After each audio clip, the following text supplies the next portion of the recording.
Hey everybody, welcome to Drive-Thru blog number 22. This is for Sunday, January 5th, 2014. So it's my first blog of the year. This one is going to be a little bit of a downer, so let me start off with some positive things. You can look for my best of video coming in a few days, I hope. I'm trying to work out, organize all the games in the right list and kind of get my ducks in a row. And so I figured, let me do the worst of first. And normally I've been doing a geek list of kind of my worst of or most disappointing games. I've got a blacklist, a geek list that I made last year and stuff like that to kind of throw my more negative reviews in. So I think I'm going to kind of just stop doing that geek list. And then every once in a while I'll probably throw together a blog collecting games that have been disappointing kind of throughout this year. So that's going to be a little bit of a different approach. This year's been pretty good for me. We're about to hit 1 million views on the channel, which is exciting for me personally. It's kind of a goal I set for myself, a couple years ago when I first started this thing. And just because, one of those things where I don't know if you can relate to this, but you kind of start doing something and you're like, well, what's kind of a cool number or a cool goal to achieve? And in the back of my head, even when I made that first video, I was like, it'd be kind of fun to have 1 million views, because 1 million seems like a lot. It's actually not as much as you think it is, but especially when you put out a few hundred videos. But it's been pleasing for me to, we're going to hit that here and all that good stuff. So I'm very excited about that, and I'll talk more about that in the next video. But let's just kind of go over the top 10, worst or most disappointing, however you want to look at it. Kind of get that out of the way, and in a few days I'll come back in a little bit more of a pleasant mood. Okay, so number 10, and number 10 is not what I consider the worst. Number 1 will be, quote unquote, the worst. So number 10 is Lost Legends. And that is a game that I kind of enjoyed the first couple times I played it, and then it kind of just slowly decreased. And it's probably a game I think, at least for me personally, if they came out with an expansion to kind of fix some of the stuff, it might be one that I really kind of enjoy.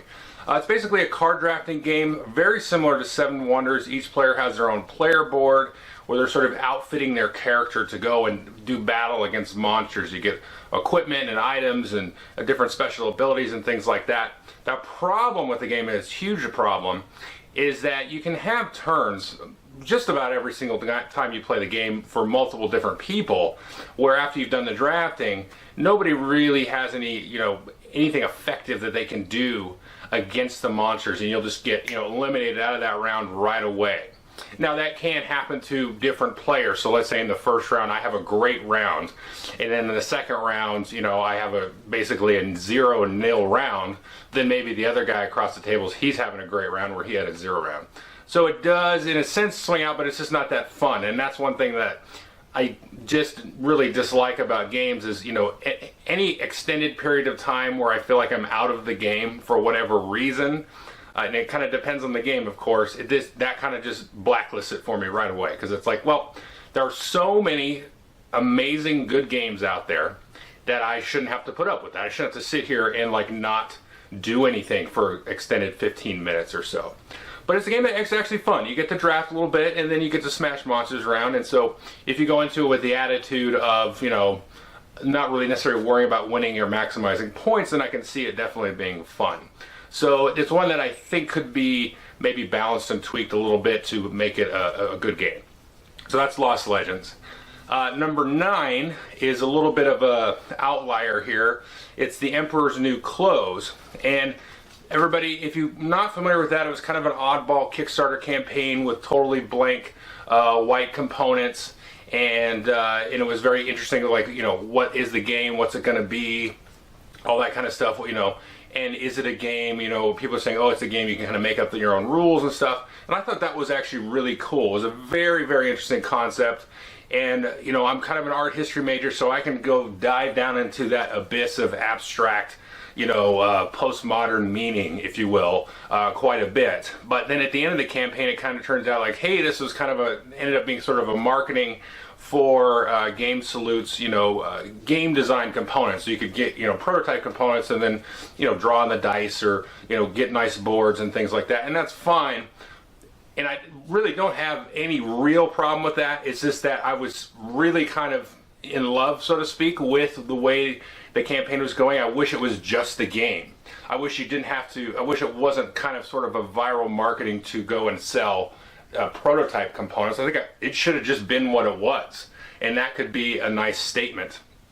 You know, on a lot of different levels about, you know, games and board games and kind of what they mean, and really kind of throw a question at it. I don't mind if people question things and really try to, you know, take another look at something and reinvestigate something. I think that's important, and it keeps things fresh and interesting, and, you know, otherwise things get really samey and boring all the time. We have the same kind of Euros coming out every year, the same kind of Ameritrash games, the same abstract games, just with little nooks and crannies and nuances, differences. But I thought that you know, it's not really going to change anything, but it's just an interesting conversation that was generated. And then at the end, they're like, oh, it's a marketing thing for some pieces. So, you know, it's kind of, you know, quibbling, but I felt like that was sort of a critical pitfall of that whole campaign. So, Emperor's New Clothes, that was number 9. Number 8 is Via Appia. It's a game I've only played once, but we basically just gamed the heck out of it. And it's one of those things where you pretty much don't want to ever make a move. You just, you know, you just pass and pass and pass, and then you basically are pushing this these stones with this kind of interesting dexterity mechanism to, you know, drop stones off this ramp, and then, you know, you get the stones and turn them into different things to build this road and do all these different things like that. But it just turns into a point where you're always kind of feels like you're always setting up the next player to do better than you. And just that ramp thing isn't, you know, we couldn't really figure out like what the best way to do it was. You know, after a while, like someone was just like cramming the thing and like, no, that's not right, you're not really supposed to do that. And yeah, there are rules about how you can turn the little, you know, paddle or whatever you're pushing. But after a while, it just kind of turned into like, well, this is just, it's just tedium. You know, it's like, well, I'm going to pass because if I go, I'm going to get 1 and you're going to get 2, and then if he goes, the next guy's going to get 3, and it just never kind of got off the ground. So it's a very kind of interesting sort of gimmick, I felt, with the game. It's like, let's take this mechanic and then, you know, we'll slap some scoring on it. But, you know, to me, it just was kind of like half-baked, if you will. So that was number 8, Via Appia. And then number 7 is Yedo, which is a game I was super excited to play because more than one person on the internet basically said, you know, this is like Lords of Waterdeep, but, you know, on steroids, or just more expanded and everything. So I was like, great, I love Lords of Waterdeep. But Lords of Waterdeep, for example, can be a pretty random game. It's not, you know, I like it, so it's not a problem for me. But this one has some real nasty kind of randomness in it, and it's almost like a negative sort of, I don't know, abusive kind of scoring versus Lords of Waterdeep, where it's like you're going to score a lot or just a little or some. So you kind of feel like you're involved in the whole game, but the point scoring in Yedo was so minimal and very, you know, tight and minute that, you know, it didn't really translate. And then some of the random event kind of stuff and some of the different quests and things that will trigger negative events on other players just really was like, what? You know, I spent the whole turn trying to get this couple of different things, and no way would I know that you're going to hose me completely for the turn, but you're going to flip and do a quest, and it's like, oh, you get to kick out some workers or whatever the thing is, and or you know, all that stuff. So it's just almost, it was like a little too abusive for me. And so it was, like I said, real tight and constrictive. So the game, again, kind of just grinds to a fun halt. You know, a lot of the mechanisms are really neat. I liked the artwork and the different missions and stuff you could do and all that kind of stuff. It was thematically very interesting in a way, but the mechanics really just throw a lot of wrenches in it. So anyway, that's number 7, Yedo. Number 6 is Masquerade. This is a game that was touted as being kind of like Coup combined with Citadels. So I was very interested in that. I really like Coup and Love Letter, but Coup especially. Coup kind of gets thrown in with these other micro games, but Coup is a very different micro game. You have a lot of micro games like Love Letter, Council of Verona, Lost Legacy, different things like that. Those are more like deduction games. Coup is very much like you sit down and you're going to lie to each other's face for the next 15 minutes, and so you're blue in the face. You're just going to lie, lie, lie, lie, lie. Now Masquerade kind of has that, where you have different roles. You know, you're trying to basically pretend something you're not, which is just like coup, but it's the way the game actually ends up working out is it gets really gamey. And part of the, I don't know if it's the problem, but there's a little bit more deduction in Masquerade, which I think some people will like over coup, because coup, the deduction, there's a little bit there, but in Masquerade definitely has more. But the opportunity to realistically be able to lie and get away with that, and you know, pull off a good lie, is almost minimal. Because if you play with a lot of players, like for me, I can't figure out what the heck's going on, and people are just swapping cards around. You can't even look at your own card or anything, so it's very hard to even know who's who. And there's no opportunity, at least compared to coup, to really get in there and bluff and just lie your face off. And you know, a lot of the character abilities are just super gamey and things like that. So it's a game I understand how most people like this game. You know, this will probably be one of the ones I get the most flack for, I would expect.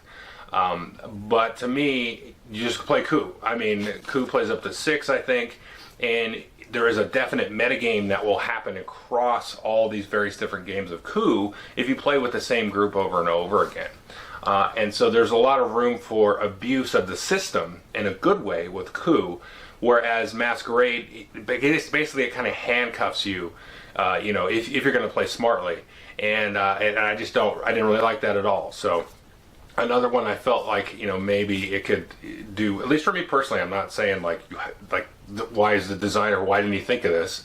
I mean, the game is what I think it wants to be. But for me, there'd have to be some changes there for me to ever enjoy the game. So that was Masquerade. Now number 5, now we're starting to get into either badness or just disappointment in my case. So number 5 is Ghost. This is Ghost with 3 O's. And it's a Richard Garfield design, by far, far, far, far away his worst game design ever. And I know it's based on another game that I probably shouldn't pronounce over the internet, but it starts with a B and in the middle word is an S, something like that.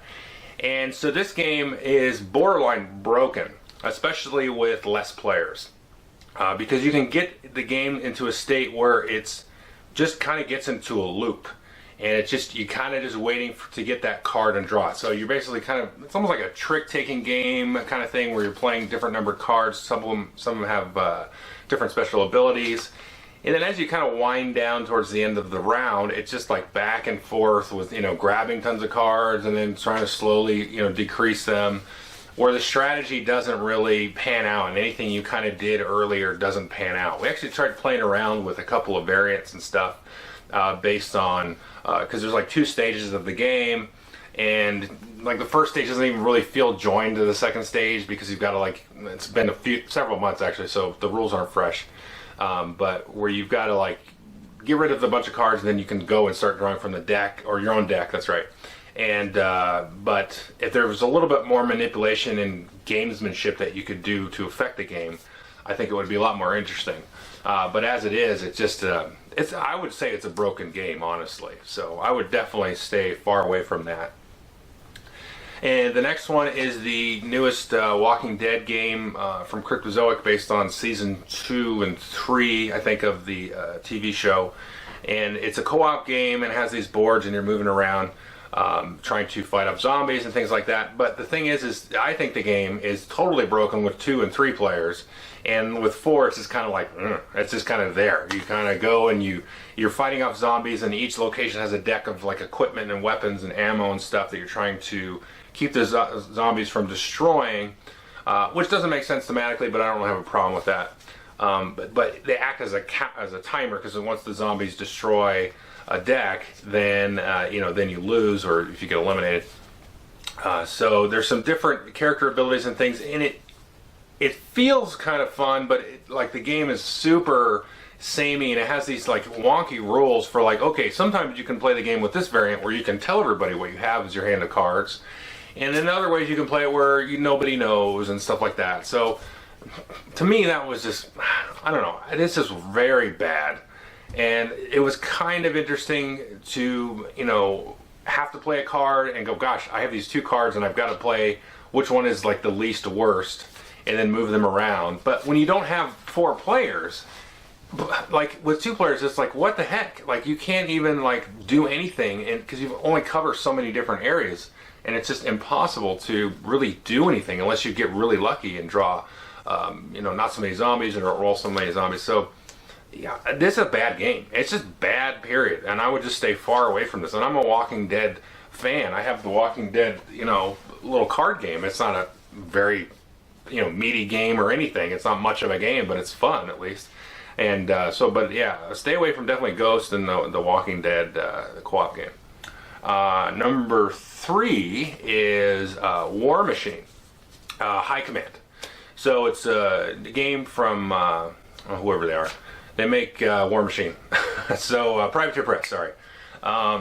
So it's a deck building game. I was very excited about this going to Gen Con. I didn't know much about it until probably about a month before Gen Con.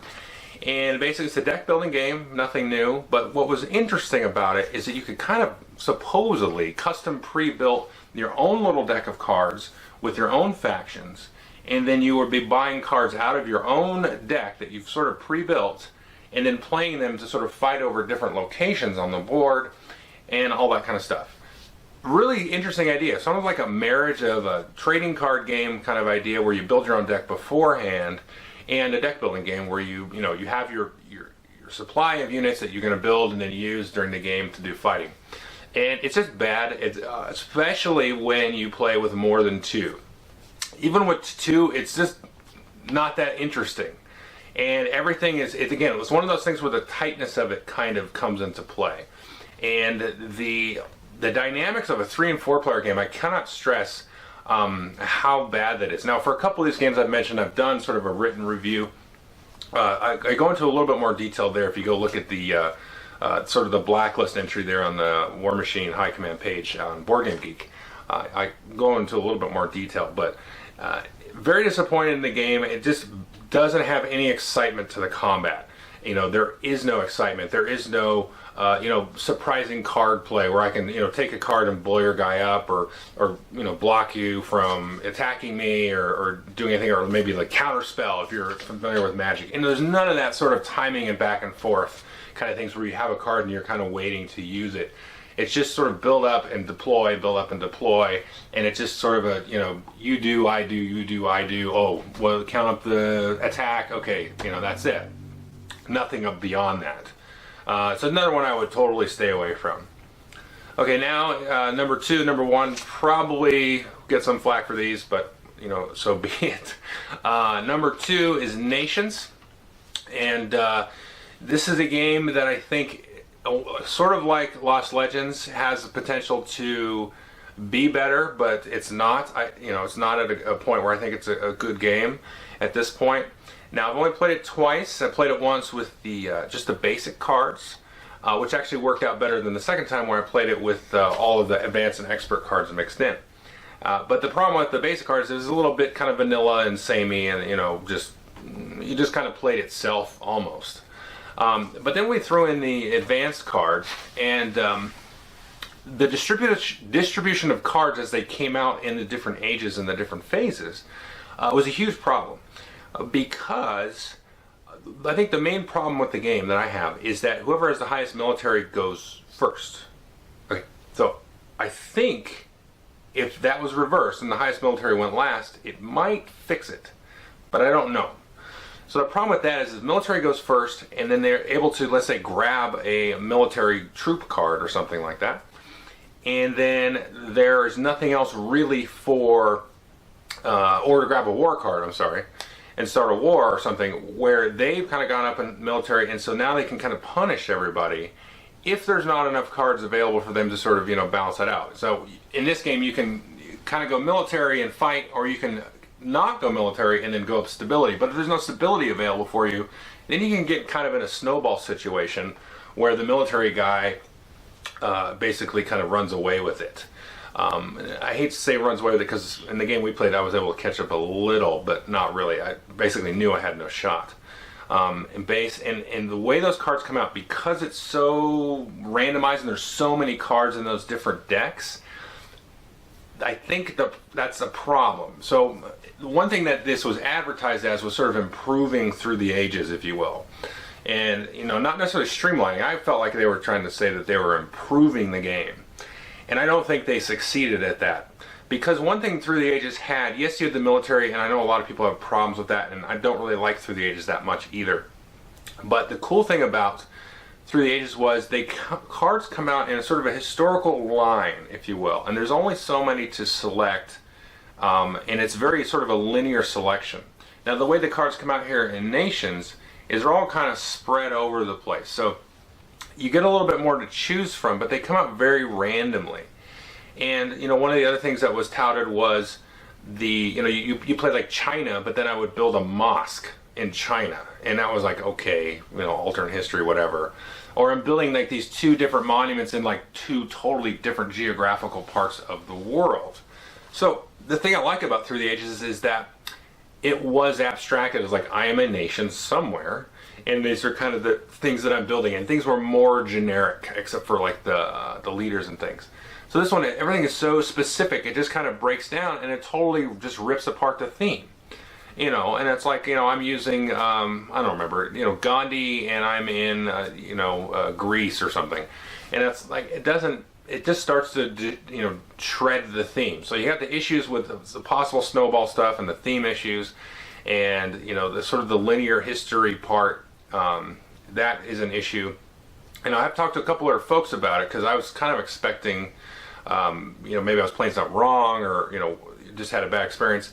And they said they played a few more times than me, and they said no, they kind of agreed. And one person I talked to said they hadn't seen the snowball situation. The other person said they had, but they were both kind of like, yeah, we can see how that would happen. So this is one that maybe it's kind of like you got to get the right play, the right configuration of cards. But the game does kind of go a little bit long. It does take you like 2 or 3 hours or so. And so it's like if we're going to have a setup where it's not fun and totally snowballed, well, screw that. I don't want to do that. I'll play Clash of Cultures or something, or Through the Ages, something like that. So that was, this is more on the disappointing side, because I don't think at its core there's a lot of effort that's been put into this game. There's a lot of interesting mechanisms. I like how the workers, move around, and how you have that decision at the beginning of the round to get the bonus goods, versus taking a new worker and things like that. So a lot of the stuff that they've streamlined, from Through the Ages, I really thought that was cool. But at the end of the day, after playing it, it's like, nah, I would probably rather play Through the Ages. But then if I'm going to play a civilization game, I'm definitely going to play Clash of Cultures over this any day of the week. So anyway, that's Nations. So number one, which I would kind of throw in disappointment / bad game, I don't really think it's a good game, is Amerigo. Now, I've played this a few times, kind of trying to like it. Probably definitely my least favorite Stefan Feld game, and that's probably why it's more of a disappointment necessarily than a bad game, because I really enjoy a few of his other games. In this one, there's a huge problem with the way the cubes come out in the cube tower. And I know people are going to tell me the probabilities and different things like that, but that's not what I'm talking about with the cubes. So let's say we have all the black cubes come out in one round. They're like, okay, well that only happened once in that whole turn. Yes, but now anytime black cubes come out after that turn where they all came out, they might as well have not come out. So you maybe have, let's say you get around, you got all the black cubes out, okay, everybody moves up the pirates, da-da-da. And then the next round they come out and there's some black cubes and there's a green and red cubes. Well, the black cubes are pointless because you already moved the pirates up. And then if you don't have any buildings saved to build, then the other one's pointless. So then you do the green one, and then so everybody's doing the same stuff. And it's like, yeah, you have a couple of turns here and there where it's like, ooh, should I do this or that? But it's not like every turn. And getting back to, what was it, Lost Legends, I don't like to have extended periods of times in the game where I might as well not be there. I can, have a monkey do it, or write an AI program to sit there and do my moves for me, and then call me every half an hour to make a decision. That's not fun. In the map, there's no contesting the map. It just unravels how it unravels based on all the cube draw. I don't think there's any contesting at all. They need to shrink that map down to make it very, very interesting. I mean, that's not even going to fix the game, because you still got to fix the action selection.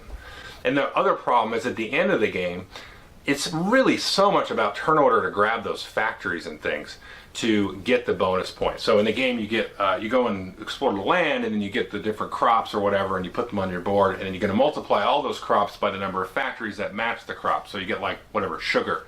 You grab 4 or 5 sugars, that's not 4 or 5, but maybe, and then you know, you get some factories, so multiply factories by the sugars, and then you get the points. Well, getting those factories there at the end is going to be huge, and so then you're just kind of playing for turn order. So, you know, whatever. You know, it's like really heavy turn order based. So, all right, there's the top 10, bottom 10, whatever, disappointing games. So I hope I elucidated a little bit for you why I didn't appreciate playing these games. And, you know, that's pretty much it. So, like I said, especially through the new year, you know, because I do get requested once in a while to do more negative reviews. And I think the point of that is, and it's been expressed to me actually pretty clearly why people want that, is because there are so many good games. And you'll see when I'll talk about this in my top 10, or it's not top 10, but like my best of the year thing, there's a lot of games I had to kind of cut and not mention that I think are like brilliant, like amazing. Yeah, and the amount of effort that had to go into those, and probably some of these that I've talked about here. You know, the design, the production, the art, everything, putting it together as one complete sort of package. It's a lot like a movie, you know, because a movie you have actors, you have directors, you have special effects, you have this and this and this. You have the script writers, kind of like the designer. And so it's very much a group piece of art. You know, it's a group production. There's so many of those. And, you know, like I said, I had to cut a lot out of that top, you know, echelon of games from the year. And there's some that I'm like, I wish I could just mention it. And I'm trying to keep myself from like having 10 honorable mentions in that list. So anyway, so that's getting back to my point.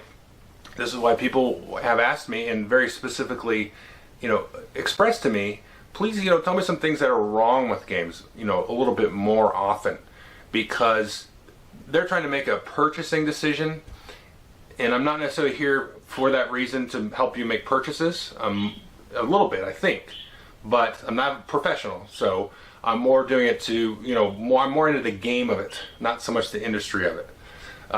You know, I think most people are, but they want to know what's going on and where to sort of draw the line and make those cuts for themselves. Like, you know, I did a video a couple of weeks ago or a month ago. I've got the shelf, and that's kind of my cut line, is the physicality of the shelf here. And there's, like I said, there's going to be games that don't make the cut that are fine, etc. So, and there are going to be games that are sort of okay, maybe whatever. But they want to know what the some of the mediocre to borderline junk games are. And because it's so many games, you've got to just sift through and do the detritus and all that stuff. So in that kind of context, if you look at a game like Lost Legends or maybe Nations and, you know, something like that, if these other games didn't exist, they'd be decent, you know, well-produced, tested games in an extent, but, you know, they really don't make the cut in outside of those vacuums. So anyway, that's just a little tidbit there. So it's because I feel bad a little bit, but not that bad because I'm making the video. But anyway, so that's the top 10, bottom 10 worst games of the year, and I'll talk to you in a few days. Oh, I almost forgot. Probably by the time you see this, I'm having a live chat. I did a Kickstarter campaign last year. One of the rewards was somebody to sort of do a Google Hangout video, and they're gonna just they wanted to just like kind of interview me. So if you want to jump in and give me crap about all the games that I listed, you can. There'll be a little chat thing happening, but he's just going to talk to me. I'm not sure all the questions he's going to ask me. That's at noon Pacific today, which is January 5th by the time you see this. So you may be watching this, and we could be doing the chat right as you're watching this. So hopefully you don't miss it, but if you want to jump in and give me heck, go for it. All right, thanks.